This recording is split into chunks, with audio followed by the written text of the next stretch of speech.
ஒரு பவுலில் முட்டையை வந்து எடுத்துக்கலாம். இன்றைக்கி ஒன்று தான் போட்டிருக்கோம், வேணுன்னா 2 கூட ஆட் பண்ணிக்கோங்க. அண்ட் தென் அந்த இனிப்பு பணியாரத்துக்கு எடுத்த அதே மாவையே இதில் ஆட் பண்ணிக்கலாம். நல்லா கிண்டிக்கோங்க, அப்போ தான் நல்லா பிளெண்ட் ஆகும்.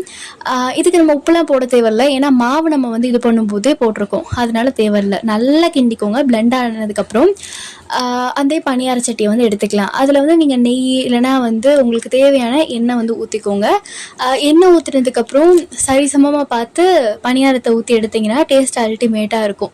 இது என் மம்மியோட ரெசிபி. இவங்க வந்து சின்ன வயசில் இருக்கும்போது சாப்பிட்ட ரெசிபினாங்க.